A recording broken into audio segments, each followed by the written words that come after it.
નમસ્કાર મિત્રો, ફરી એકવાર આપણી યુટ્યુબ ચેનલ પર નવા વિડીયો સાથે આપનું હાર્દિક સ્વાગત કરું છું.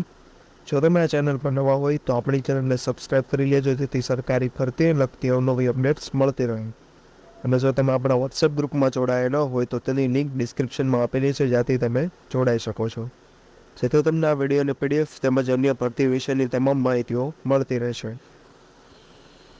તો મિત્રો, આજના વિડીયોમાં આખરે 2750 જેટલા વિદ્યા સહાયકોની ભરતી પ્રક્રિયા જે છે એ અમુકંશે શરૂ કરવામાં આવી છે. એટલે કે 2750 પૈકી 1852 જેટલા કાયમી વિદ્યા સહાયકોની ભરતી માટેની જે મંજૂરી છે એ અંગેનો પરિપત્ર તે મોકલવામાં આવેલો છે.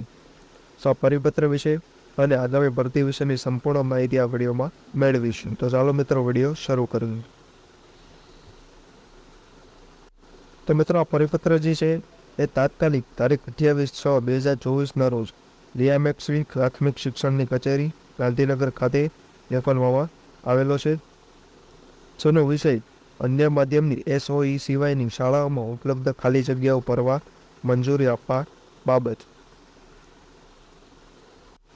જેની ડિટેલમાં માહિતી મેળવવામાં આવે તો ઉપરોક્ત વિષય જે વિદ્યા સહાયકોની 2750 જગ્યાઓ ભરવાની મંજૂરી આપેલ છે, તે 2750 જગ્યાઓ પૈકી 1852 જેટલી જગ્યાઓ ભરવા માટે અંગ્રેજી અને હિન્દી માધ્યમમાં રાજ્ય પરીક્ષા બોર્ડ દ્વારા લેવાયેલ ટેટ અને અન્ય માધ્યમની CTET સંબંધિત માધ્યમમાં પાસ કરેલ હોય તેવા તમામ ઉમેદવારોએ અન્ય માધ્યમ જેવા કે મરાઠી, ઉર્દુ, ઓડિયાની SOE સિવાયની પ્રાથમિક શાળાઓમાં ઉપલબ્ધ ખાલી જગ્યાઓની ભરતીના પ્રવર્તમાન નિયમો અનુસાર ભરવા જાહેરાત આપવાની હોવાથી સરકારશ્રીની મંજૂરી આપવામાં આવે છે, જે અન્વયે આનુષંગિક કાર્યવાહી કરવા વિનંતી.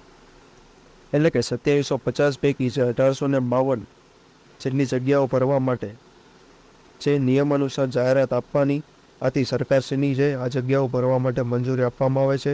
એટલે કે ટૂંક સમયમાં જ ગુજરાતી માધ્યમ માટે પણ જે ટેટ પાસ શિક્ષકો છે તેની ભરતી આવી શકે છે.